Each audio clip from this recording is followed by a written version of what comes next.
If you want to get rid of all the ads, just choose the David McWilliams Plus option on Apple Podcasts, and you'll hear us without any clutter or noise or ads. Lovely, John. Beautiful. To understand the economy, you have to understand human nature. This podcast is powered by Acast. How are you doing there? It is time for the podcast. 15 love. Oh, John, my tennis career. How is your tennis? I'm practicing backhands, forehands, underarm serves, the whole thing. Juice. No, it's, do you know what has been very interesting? You forget that the last 6 weeks since Christmas, the weather has been fantastic here. It's hardly rained at all. Yeah. And as a committed tennis player now, out in my... There's no getting away from it. There's no getting away from it, but it has been amazing. But yes... Out in your off-whites. Well, off my... I'm more a gassy, you know? I have all sorts of things.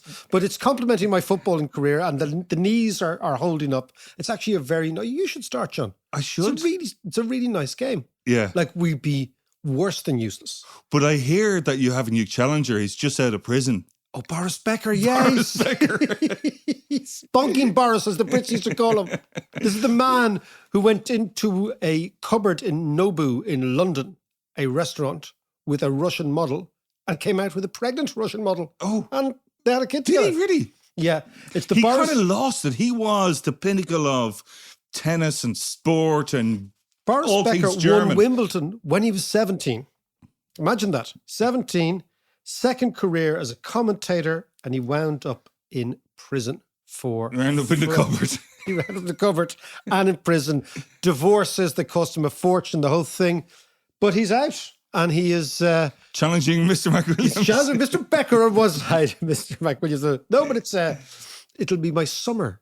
You know, as we go into spring and summer, I'll be a tennis player, and I'll be baseline John, and you'll be, and then it'll be fine, and then we'll take up garden bowls.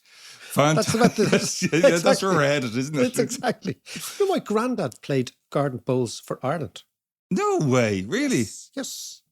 Wow. Robert McWilliams. This is where we're all going to. It's a very time we're kind of getting to the garden bowl stage of our career. Yes, just everything slows down. So, and you have that commentary, and then it's stuck. Yeah. There's a very fine garden bowls club in Blackrock, not very far from us. Yeah. So we're probably about the age we'd qualify. My mum got into boule in her later boule years. Or French boule? Oh, French boule, of course. South County Dublin. Really? Is there boule in South County Dublin? Oh, yeah, up in Cabinteely, yeah. It's great, actually. It's just people going up for the natter. What about the game they play down the country where they fuck the bulls down the road? That's brilliant. That's brilliant. They also play that in Croatia. They play ballote. Same kind of deal, is it? Yeah. It's a little court, long yoke. Right. And the whole idea is to try and nudge the ball beside the other ball without hitting it. Oh, right. Yeah, so that's more like garden bowls, yeah. Yeah. So the idea is to get the ball beside the other ball without hitting it. And of an evening, I have to say that I have graduated onto the ballote pitch with in several Croatia. bottles of wine. Exactly. And say, I swear to God, it's not touching it. It's not touching it.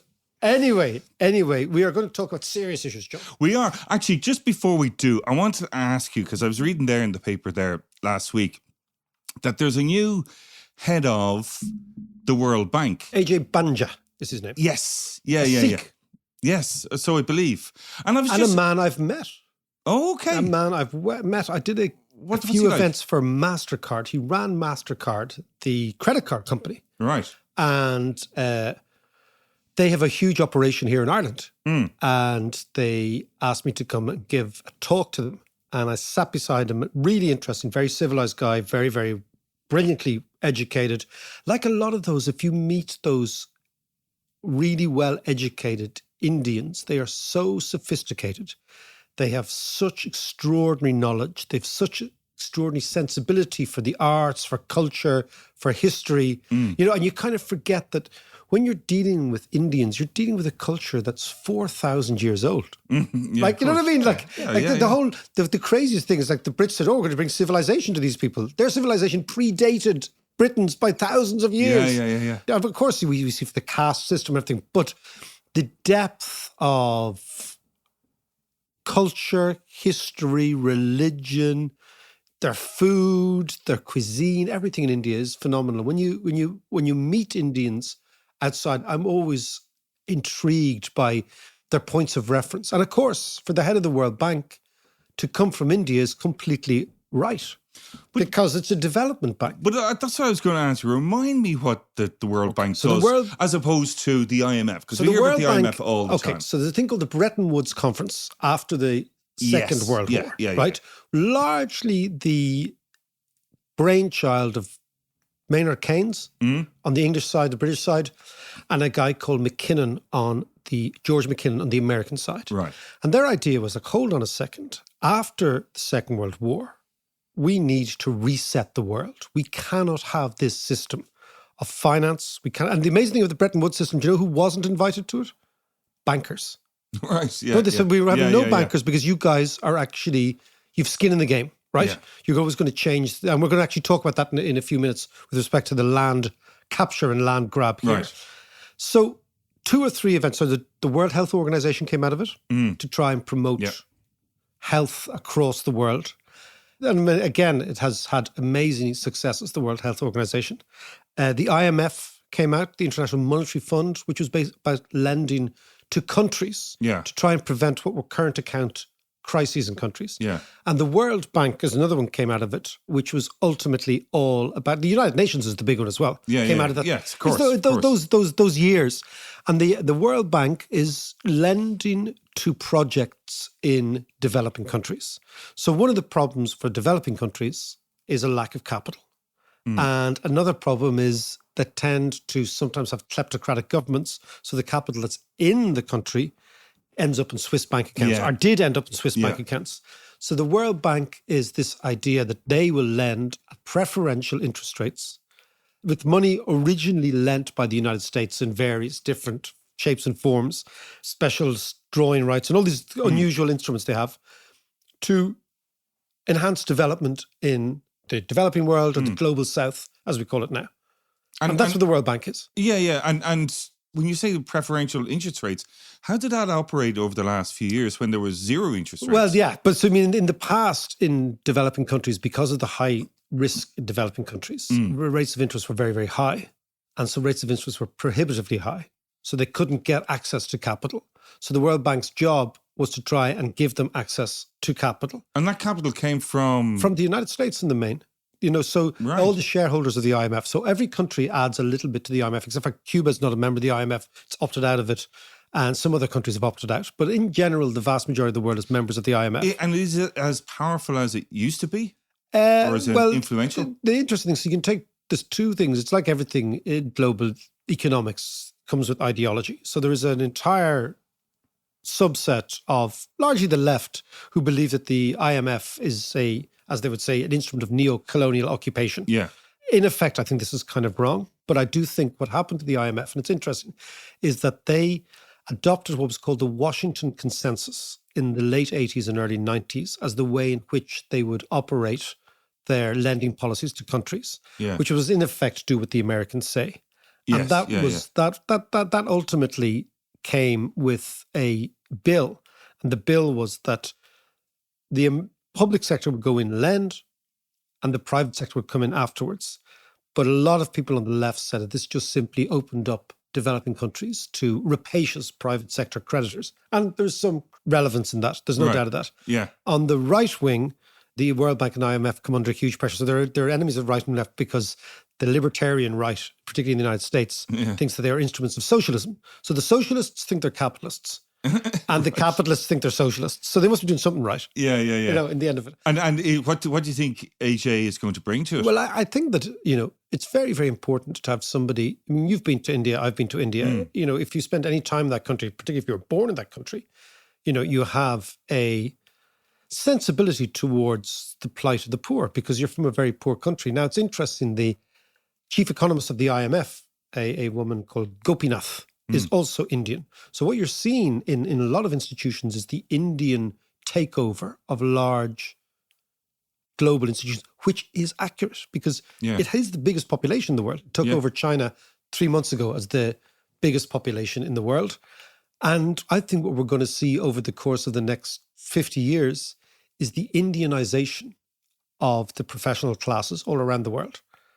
And that's quite an interesting Right. observation. It's something I've noticed, feel I have. Yeah. So in the last 20 years, traveling around, listening to people, looking at some great literature, some economic literature, what you see is an increasing amount of Indians in very, very prominent positions all over the world in various areas, which is only right.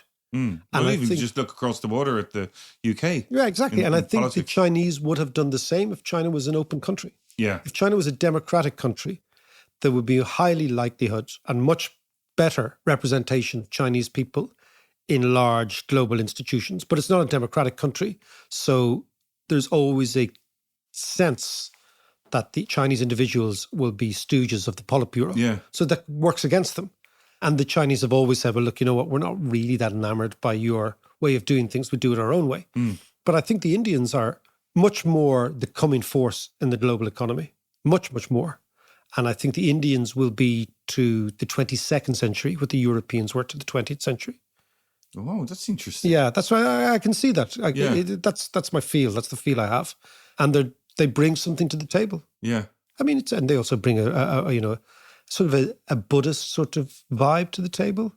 They bring a Hindu vibe to the table. They bring a Sikh vibe to the table. They're related, as the Chinese are, to some sort of Confucian ideas. So they think differently to us. Yeah. And I think that's very important. Well, it's interesting that what I was reading is that the focus of the World Bank now be very much on the green agenda, which is a good thing. Yeah, so I mean, what they will do I hope is, so, anyway. what they will do is they'll probably finance companies that have green issues. I mean, most people will say that, and this is the white man's outsourcing of the guilt of climate change. People will say, oh, well, it's not us Europeans. There's only so few of us in the world. It's really up to the developing world to get their act together. So it'll be interesting to see. I think that's a source of great conflict at the heart of the World Bank, because people in the developing world will say, and legitimately, well, hold on a second. We are only now developing. We are now, and we need to burn fossil fuels to do that. We need to generate the energy. Yeah. And now you're telling us we can't do that. But the World Bank, these are important institutions, even if they're only symbolically important institutions. And I think great to have a Sikh, great to have an Indian there. Why not?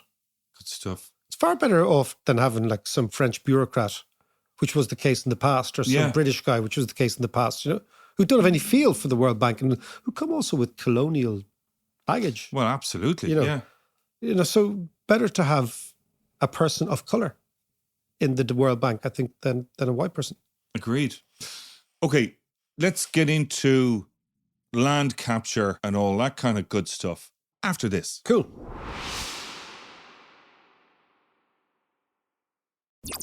Now, enough of that wishy-washy fucking woke stuff, Johnny boy. Let's get right down. Hitting the nail on the head as always. No. What I want to talk about is what I call land capture, right? Again, we're back to this. It's not a bugbear of ours. It's actually the single most important issue in almost every Western country. Yeah. Which is the provision of accommodation at a reasonable price to people and fixing those issues. And this was a big train coming down the track for many, many years, and we haven't addressed it. Well, we haven't addressed it. We've tinkered around at the margin. So land capture is this extraordinary situation that economists refer to, which is a trick, which is when people who own land sit on land. So the easiest way to make money, almost free money, is the following. Buy a piece of land, then look for planning permission and or zoning on that piece of land. Mm-hmm. Wait until the zoning is given. What that does is it straight away increases the value of the land. And it can be, in some cases, 200-fold, 100-fold. You're talking massive, massive change in the value of the land. Sit on it, then go to the bank and say, look, I have this piece of land. It was worth 100 grand. It's now worth $1 million. Will you give me cash against that? That's collateral. So it's like having a car loan with collateral, right? Yeah. And the bank say yes.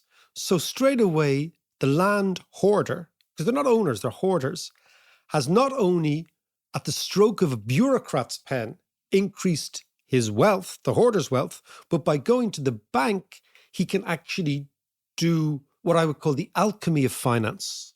The alchemy of finance is a general rule, going all the way back to the Romans, is... As we do. All the way back to the Romans, is how do you make liquid an illiquid asset?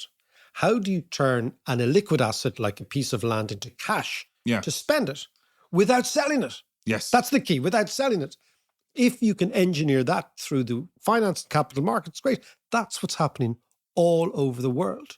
So you don't even have to sell the land to get wealthy. You just have to leverage. And then, of course, what you do is you rinse and repeat. Yes. You do this all the time. This is what's happening. And if the state stands back and does nothing, what happens is house prices go up, land prices go up, workers work even harder to save, and the drone class, the landowning class, I call them drones because, in the bee's nest, John. Yes, yeah. There's the worker bee and the drone. Who doesn't want to be a drone? Sitting around having a smoke, checking out the queen, all that sort of stuff, getting the other lads to work for you. The drone class sit on land and they rinse and repeat all the time. Now, this happens in every country, not just Ireland. This is happening all over the world, right? And what it does, it means that the land is captured. Yeah. Right? It's captured by vested interest. And therefore, the vested interests addition to the economy is lobbying, right? So they don't make anything. There's no innovation. Yeah. There's no technological progress. Last week, we talked about lights and innovation, electricity, and beeswax and Fibonacci and all that stuff. Right? There's none of that. You're just a drone who gets rich by lobbying bureaucrats. This is akin to colonialization, actually. It is. It's not quite the Congo, but it is, yeah. Yeah, but you're taking over a piece of land. And you're extracting value from it. Yeah. You're cozying up to the bureaucrat. And what you pay are lawyers, real estate agents, and lobbyists to either change the law, to agitate for you, and to influence the process. But what it does, if you think about land, right? Nobody made land, right? It's there. It's a natural, it's an element. It's like the four elements. It's air, land, water, and fire, right? Okay. Can you imagine if we were doing this to air? If we were actually privatizing air and saying, you know what? Yeah. I just got own this and you're going to have to buy this off me. I'd say that's coming down the tracks too. But it's a crazy idea. It is, but it's a crazy idea when you strip back, land is of nature. Nobody made it. So the profits from land speculation are absolutely windfall gains. Now, if those windfall gains only go to the individual who owns the land and not to the community that actually fosters the land and makes it valuable, because land is not valuable in and of itself unless you're going to be a farmer. But what makes land valuable is everything that's on the land. So trains, buses, schools, other people, shops, cops, fire brigades, ambulances, all those infrastructure that create value, they're all paid for by the state, which in effect is you and me, the taxpayer. Yeah. Yet the rewards for the state rezoning the land go explicitly to the landowner. So the individual gets everything. Now, what does this do? This creates the incentive to rezone, get planning permission and not use it and sit on it. Yeah. So what's the evidence of this? So this is the allegation. Yeah. Right? We have Yeah. Milud, the allegation from the court is, what is the evidence? The evidence in Ireland, but you can do this all over the world, is the following. From 2013 to 2022, there were in Ireland 220,000 planning permissions granted for homes and apartment. Okay? Yeah. Okay. In the same period, only 121,000 were built. Half. So basically half of the planning permissions and the rezonings that have been issued are not being used. Now, why aren't they being used? Because they're being hoarded. It's so obvious, right? Right. So what you have is a crazy situation. I'll give you another statistic, right? Dublin local authorities last year alone granted 62,247 planning permissions for individual apartments. That's out there, granted. Right. Last year alone, only 3,899 were built. and a further 14,423 are under construction. So add those together, it means that out of a total figure of 62 odd thousand, about 18,000 are either built or in construction, which means that less than a third are being acted on. That's outrageous. This is exactly what's happening. So this is what's happening. So basically the land bankers, land hoarders are getting these permissions, which is revaluing their portfolio. Okay? Yeah. So they're banking that. They're not doing anything. And are they not building them because, we come back to that old argument of, well, there's not enough workers. Bullshit. Around. Go on, explain that. It's bullshit. It's an argument that we believe, but it's not true. They're not building because they don't want to build. Now, so for example, if you think of most contracts, John, if you and I sign a contract, right? Yeah. There's usually a stipulation that party A, David McWilliams, will, in the next 3 months, do what he says in the contract and give party B, John Davis, X, right? Yeah. So there's a time in every contract. I mean, Sure. Time is money. Yeah. Benjamin Franklin, great expression, right? Time is money. So almost every contract that everybody ever signs with anybody, you do something for me, I do There are something. terms and conditions. Yeah. But they're usually time. Yeah. There's no time on this, right? So basically you get the planning permission, you do nothing. You just wait and you wait and you wait and you sell it on to somebody else. Now the reason they're not building, it's much easier to sell than to build. Building's hard. Yes. Yeah. So why don't you just speculate, right? So that is what's happening all over. So the land remains idle but valuable. Yes. So idle usually suggests to you that it's... And with the value going up as well. The value going up and up and up. And of course, they sit there and the landlord generates capital gain. Meanwhile, the poor worker has to work even harder to save even more to get the same land. And of course, then what happens is land prices go up. Something dramatic happens to the size of apartments that are on a plot, which they fall. The specifications get worse. The materials get worse. If you think about it, right? Like, why are Irish apartments always jerry-built? You can hear the fella next door, right? Yes. Because the price of land is so expensive that the price of materials has to be much cheaper in order for the whole thing to make profit, right? Yeah. And then, of course, what happens is only big landowners can afford to buy plots as prices are rising. So small builders get elbowed out. So the SME builder, SME builder, so the backbone of a lot of the Irish, and to a degree, lots of other countries, because construction's always a big part of it, has always been small builders, 3 or 4 men operations, 5 men operations, building a few houses, a few apartments every year, right? Those guys are all gone now. So you're saying, like, one of the previous arguments as well in this whole area was the fact that, there's a problem with the planning authorities and all that kind of stuff. So you're saying it's not necessarily an issue with planning per se, because planning permissions aren't being granted all over the place. Yeah, I mean, we've always had a problem with NIMBYism because it just annoys us, right? Yeah. But as a general rule, what's actually happening is the planning process is delivering little pieces of paper that says you can actually build here. Yeah. Those little pieces of paper are dramatically increasing the price of that land from what it used to be, right? That is then being used to substantiate and in some way make concrete the wealth of the landowner. And if they want money, they just go and borrow against it, okay? But what it's not doing is it's not creating any building. And the building it is creating are very large construction companies. So you're getting a concentration of construction in the hands of a very small amount of very large companies. Now, who lobbies this government? Very large companies. Yeah. That's what they do for a living.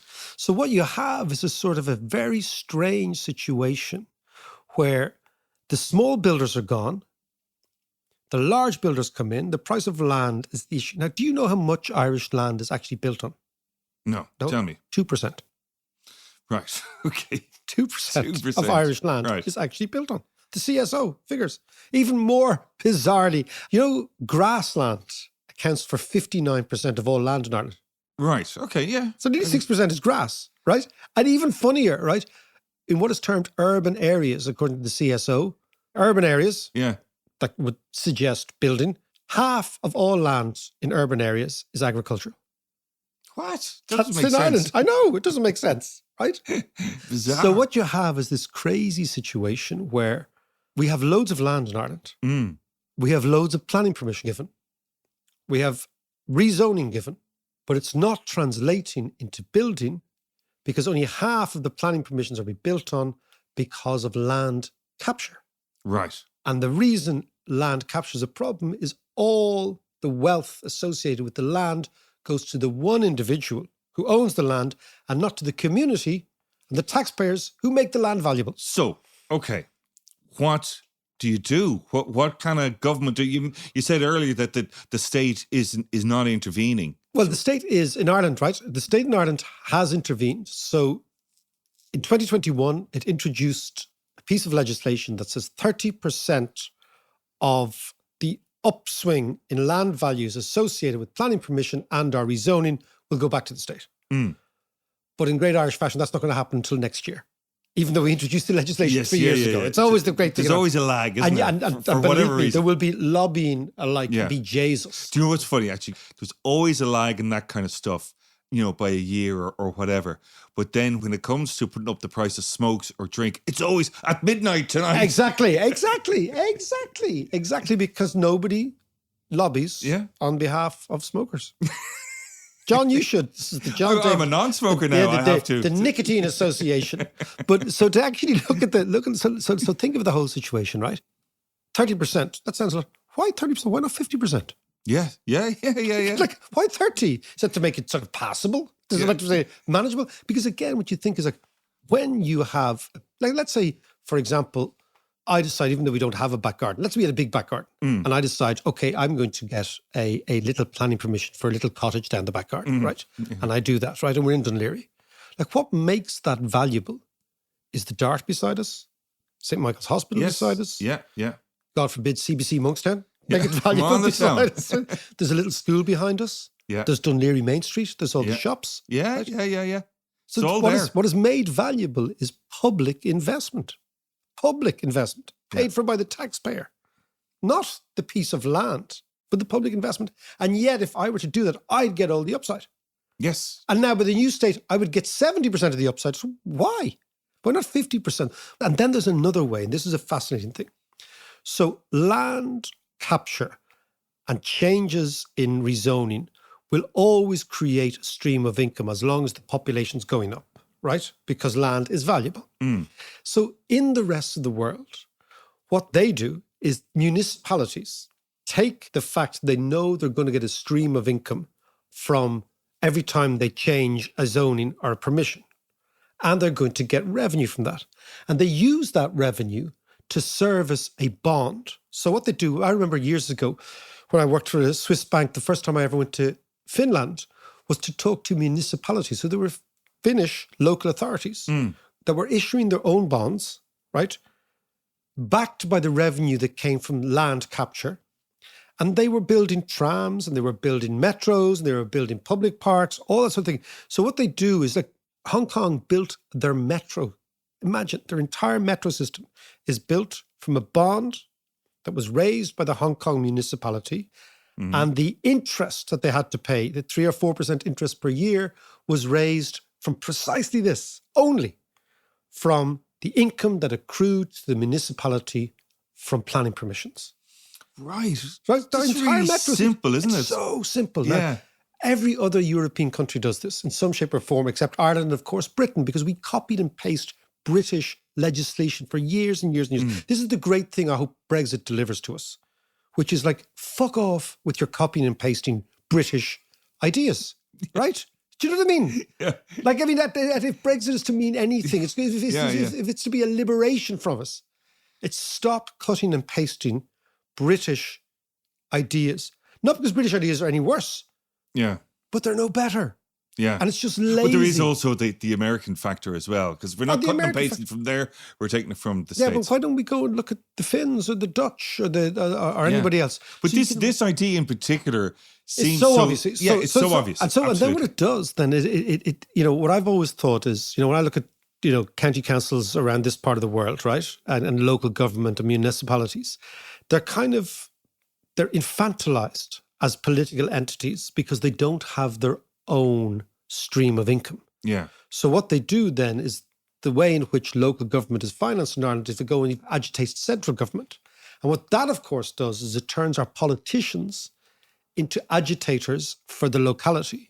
So the vast majority of Irish political representation in the Dáil has got nothing to do with national issues in the national parliament, but it's got to do with local politicians saying, can I have a swimming pool? Yes. And, Yeah. can I have a public park? And so they try to agitate and they try to lobby. So the entire way of government is this bizarre situation where the closer you are to the center, the more important you get. Now, contrast this with Switzerland. Have you any idea what the name of the Swiss prime minister or president is? No. But Emmanuel Macron is the French president. Yes. Right? Yeah. Now, why? Because Switzerland has totally and utterly inverted the power pyramid. So the closer you are to the top, the less power you have. Right. It's really interesting. Okay. Yeah. So the closer you are to the bottom, the more power you have. This direct democracy. Direct democracy, and everything comes from the local municipality, and you finance everything locally with local taxes. Yeah. And then what you get is highly representative, highly democratic local government, right? Yeah. Now that comes from using land taxes to finance bonds, to fuel local development. And at a stroke, what you do is you take away the power of Parliament and the power of all the little wannabe dictators in there, and you give it back to the locality. And because you're taxing land, you reduce the price of land. And by reducing the price of land, you increase the spec on development so you can actually build with more expensive material. Yeah. And you take away big developers and you have smaller SMEs. So smaller SMEs will always be much better technological transfer. And you've much less lobbying. Why? Yeah. Because there's much less at stake. Yeah. So that's the prize of this land capture idea. And it's there for us. We could do this so easily. And yet, what is happening, it seems to me, is the big boys are not allowing this conversation to even start. So let's have it. Just a quick message to say, why don't you sign up and follow us on Patreon? You get no ads. You get access to our chat community. And very soon, you will get an entirely new economics course on the history of money and how money operates in the economy. That's going to be out from next month. So join us on Patreon. That's patreon.com/Dave McWilliams.